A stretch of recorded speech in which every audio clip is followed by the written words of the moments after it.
Hello friends, today I will give you some important tips about the newly added important question in the syllabus of 9th and 10th standard, that is appreciation of the poem. Appreciation of the poem म्हणजे काय तर कवितेचं रसग्रहण. कवितेचं रसग्रहण हे उच्च प्रतीचं skill आहे. त्याच्यासाठी एक वेगळा सेन्स आवश्यक असतो आणि असा सेन्स किंवा असं स्किल तुमच्यामध्ये निर्माण व्हावं म्हणून हा प्रश्न नव्याने तुमच्यासाठी ॲड केलेला आहे. परंतु होतं काय की अत्यंत पोडगेपणाने या पॉईंटला डील केलं जातं आहे. ज्या पद्धतीने याला हँडल केलं जावं त्या पद्धतीने हँडल केलं जात नाही. त्यामुळे तुमच्यामध्ये रसग्रहण हे कसं करावं कवितेचं हे स्किल निर्माण होण्याऐवजी फक्त मार्क्स कसे मिळवावे एवढा एकच महत्त्वाचा प्रश्न डोक्यात ठेवला जातो. मार्क्स तर मिळवायचेच आहे, आपल्याला 10पैकी 10 मार्क्स मिळवायचे आहेत. महत्त्वाचाच प्रश्न आहे तो, त्याबद्दल काही शंका नाही. पण रसग्रहण, कवितेचं रसग्रहण हे स्किल तुमच्यात निर्माण व्हावं यासाठी काही महत्त्वाच्या टिप्स मी तुम्हाला देणार आहे. बघूया आपण कोणते पॉईंट्स दिलेले तुम्हाला अभ्यासासाठी. कवितेच्या रसग्रहणासाठी तुम्हाला 8 मुद्दे दिलेले आहेत. Title, author, rhyme scheme, favourite line, central idea or theme, figure of speech, special features, and why I like the poem. Out of these 8 points, point number 5 and point number 7, both of these points are very important because these 2 points are for 2 marks. Rest of the points are for 1 mark. Therefore, it is necessary for all of us to attempt other points properly and impressively so that we will get out of marks in point number 5 and point number 7. Okay, कोणती कविता आपण घेणार आहोत नाव इथे आलेलंच आहे, butterfly. Okay, या कवितेचं रसग्रहण आपल्याला करायचं आहे. आपल्या चॅनलचं नाव आहे इंग्लिश एज्युकेशन. चंद्रकांत ठाकरे यांच्याकडनं ते रन केलं जातं. आजची जी कविता आहे ती आहे टू अ बटरफ्लाय. कवीचं नाव, मोठा कवी आहे, इंट्रोडक्शनची गरज नाही, सर्वांनी त्यांना अभ्यासलेलं असतं. William Wordsworth.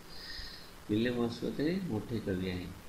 फक्त आपल्याला काय लक्षात ठेवायचं आहे आता, टायटल हा जो मुद्दा आहे तो, त्यावेळेस only writing name is not an impressive thing. It is very easy but not impressive.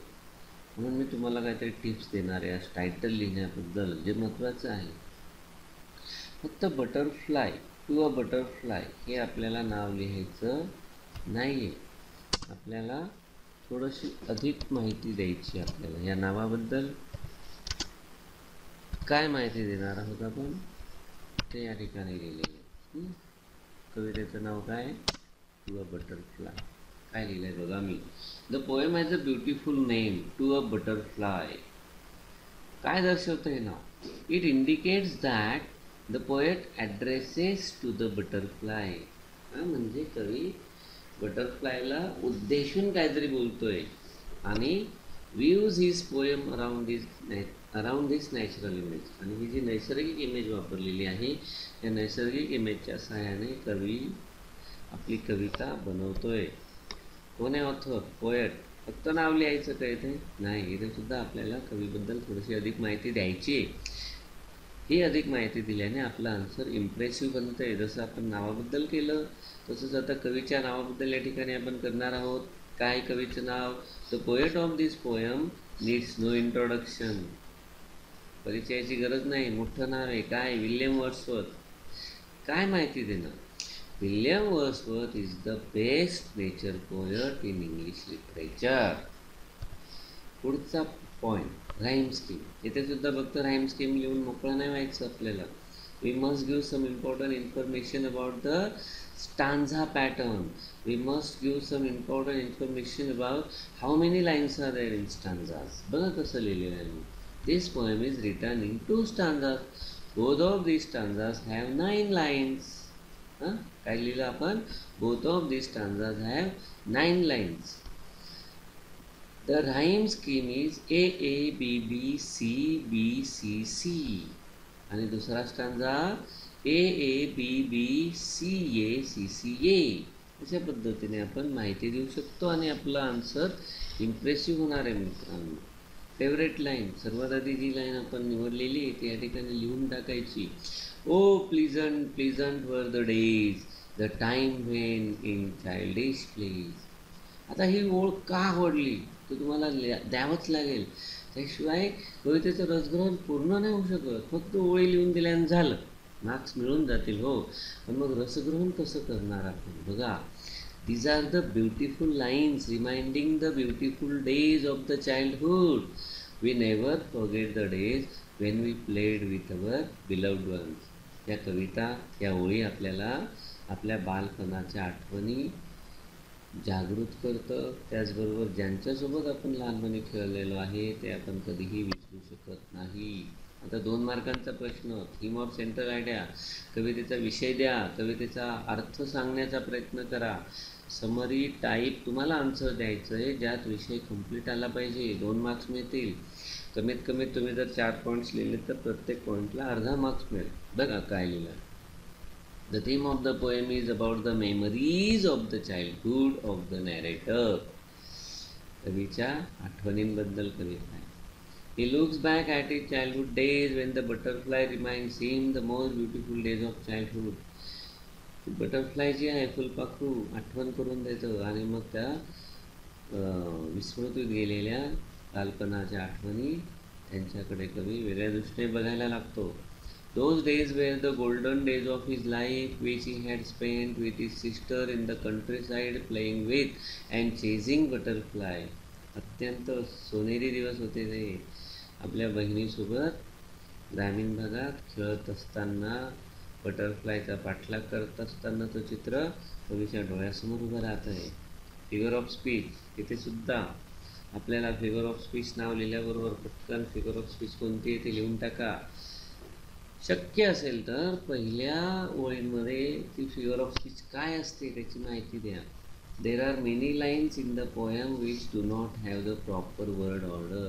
म्हणजे जेव्हा प्रॉपर वर्ड ऑर्डर नसते, उलटसुलट शब्द असतात, शब्द आपल्या जागी नसतात, त्यावेळेस जी फिगर ऑफ स्पीच असते तिला काय म्हणतो आपण? इन्व्हर्जन. बघा उदाहरण, much converse do I find in thee. सगळे उलटसुलट शब्द आहे. हा इथे सब्जेक्ट शो कुटीमध्ये गेला बघा. हा सब्जेक्ट वाक्याच्या सुरुवातीला असतो, पण इथे सुरुवातीला आलेला आहे का? नाही, मध्ये आला आहे, म्हणजे वाक्याची ऑर्डर बदलली आहे. मग काय असणार आहे करेक्ट ऑर्डर? बघा, in the above line the order of the word is not proper. Order proper नाही आहे, इट शुड बी. मग काय असायला हवी ती ऑर्डर? हा सब्जेक्ट आधी आला बघा. I do not find much converse in thee. अशा प्रकारे ते व्यवस्थित वाक्य आपण करून लिहिलेलं आहे. त्यानंतर महत्त्वाचा प्रश्न पुन्हा एकदा 2 मार्कांचा, स्पेशल फीचर्स. यात कवितेचा प्रकार लिहायचा आहे आपल्याला, म्हणजे कोणता फॉर्म आहे कवितेचा. कवितेचा टोन लिहू शकतात, कोणत्या प्रकारची इमेजरी आणि सिम्बॉल्स वापरलेले कवितेत ते आपण लिहू शकतो. कवीची लँग्वेज किंवा स्टाईलबद्दल आपण लिहू शकतो. अनेक गोष्टी लिहिण्यासारख्या, त्यामुळे हा प्रश्न सोपा आहे. बघा काय लिहिलं आहे आपण. This poem is an emotional expression of the speaker who has lost his childhood life forever. To indicate his childhood, the poet has used a very beautiful natural imagery, butterfly. The use of Old English words like thy, thee, thou, and art are very effective. This is a lyrical poem which expresses poet's emotions. Overall, it's an easy poem to understand. काय काय लिहिलं आपण? सुरुवातीला आपण implied meaning लिहिला. Implied meaning म्हणजे काय? कविता आहे की कवी आपल्याला एक्सप्रेस करतोय त्याच्या चाइल्डहुडबद्दल. त्यानंतर हे जे चाइल्डहुड आहे याची आपल्याला जाणीव करून देण्यासाठी कवीने कोणती इमेज वापरली? Beautiful natural imagery, butterfly. फुलपाखरू म्हणजे बालपण. असं एक हे गणितच आहे. काही जुन्या इंग्लिश शब्दांचा वापर केला आहे, फार इफेक्टिव्ह आहेत. कोणते ते जुने इंग्लिश शब्द? दाय, दी, दाऊ, आर्ट. त्यानंतर कविता कशी आहे? सोपी आहे. हे जर तुम्ही मुद्देसूद 4 पॉईंट्स लिहिले तर easily you will get 2 out of 2. Yes, we have to score 2 out of 2 marks, म्हणजेच 10 आउट ऑफ 10 आपल्याला मिळवायचे.